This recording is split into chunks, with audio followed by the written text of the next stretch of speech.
Welcome to Elite Stories, where history comes to life. Subscribe and journey through time with us. Now, let's dive into today's story. What a pity, said the good monk. What is the name of their country? They come from a place called Deira, said the trader. Ira is the Latin word for wrath, and Gregory seemed to find a meaning in all the names connected with these angel-faced children. Ira, he said, i.e., from the wrath of God, they shall be called to Christ's mercy. And what is the name of their king? He inquired. Ella, replied the merchant. Allah, cried the monk, Alleluia shall be sung in Ella's land. And he passed on his way with a silent vow that one day he would find a means of teaching the English people to become Christians. Here the history of these children ends, so far as we know it. The old writer who tells us of the meeting of the monk Gregory with the captive children does not say what became of them after this. Surely they found good masters and happy homes, for it was through them that the good news was brought to their native land, and that the people learned to live peaceably in a united country. After he left the slave market, the thought of these fair-faced boys followed Gregory wherever he went. He thought of many plans, and at last he resolved, old as he was, to undertake the long journey to the savage country of England, and to teach the true religion to its inhabitants. But when the Roman people found that he was going to leave them, they begged Gregory so hard to stay that he made up his mind that he could not go away into a heathen country while he was so badly needed by his own people at home. Still, he had no rest when he thought that the English were living and dying as heathens. About 4 years after the meeting with the boys, he was made pope, and then he saw that his opportunity was come. A band of 40 monks, with an abbot of the name of Augustine at their head, was chosen by Pope Gregory for the conversion of England. In those days, the journey from Rome to England was a long and perilous one. Slowly, the monks made their way through Italy and Switzerland, staying sometimes at the monasteries on their way.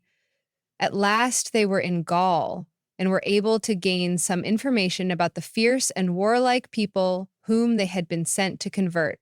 In an abbey near Paris, they were kindly received by the monks, who were glad to meet the brave missionaries who had been sent to bring Christianity to the heathen inhabitants of England. Perhaps your task will be easier than you expect, said a monk, who had been listening very attentively while the travelers told their tale. All turned to look at the speaker. Do you not remember, he said, that Ethelbert, king of Kent, married Bertha, the daughter of our good king? Bertha is Christian, and surely her husband will not harden his heart towards those who are of the religion of his good wife. The monks were greatly cheered at this news. Messengers were sent to Ethelbert to prepare him for the coming of Augustine, and a few days later, the leader and his party landed on the island of Thanet in Kent. When Ethelbert heard that the missionaries had actually set foot in his dominions, he felt uneasy. The Christians are very good folk, he aided. My wife is one, and I've given her little church of her own to do as she likes. And still, I'm not very sure about them. I think some of them are too fond of meddling with magic. Still, after consulting with his wise men, he consented to meet the Romans and to hear what they had to say, provided that the meeting should take place out of doors, for he believed that the magic spells would have less power in the open air. Thrones were placed for him and Bertha on the hillside, and the band of monks approached, bearing a silver cross and chanting a hymn, with Augustine at their head. Ethelbert listened attentively as Augustine told him about the Christian religion and invited him to forsake the cruel, bloodthirsty gods of the English. Your words, he said when the abbot had finished, are fair, but what you tell and is new and strange. I cannot leave all at once what I and my English folk have believed for so long. But let me think over what you say, and if any of my folk will believe what you believe, I will not hinder them. The monks were overjoyed at the king's answer. Bearing their silver cross in front of them, they entered the town of Canterbury. Turn from this city, O Lord, they sang, thy wrath and anger. Then in joy and thankfulness they sang Allulu in the streets, while the people looked on and wondered. Ethelbert gave the missionaries a church to preach in, and he and his people often came to listen to them. So well did the good monk speak that after a little while the king consented to become a Christian and was baptized, and many of his men with him. And Kent thus became the first Christian kingdom of England. Many years afterwards, Ethelbert's daughter was given in marriage to Edwin, king of Northumbria. Edwin was a good and wise man, but he was a heathen. Among the people who accompanied the young queen to her northern home was her chaplain Paulinus, and it was the great wish both of Paulinus and of the queen that through their means Edwin might become converted to Christianity. All that winter, Edwin listened to the words of his queen and of Paulinus and pondered them very deeply. In the spring, he called his wise men together and asked them to advise him. Paulinus, the Roman chaplain, tall, thin, and stooping, with black hair falling round his dark, eager face, spoke to the stout, ruddy English and told them about his religion. The wise men listened very thoughtfully, and they asked Paulinus many questions.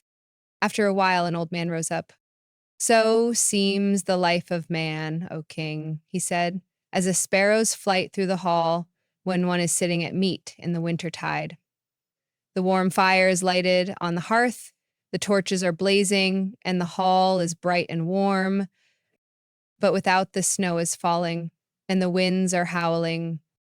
Then comes a sparrow and flies into the hall and passes out by the other door. She comes in at one door and goes out by the other and passes from winter to winter. For a moment she has rest. For a moment she is in the light and warmth. She feels not the storm nor the cheerless winter weather. But the moment is brief. The short time of rest and warmth is soon over, and she is out in the storm again and has passed from our sight. Thanks for watching Elite Stories. If you enjoyed this journey through history, don't forget to like, share, and subscribe. Stay tuned. The next part is coming soon.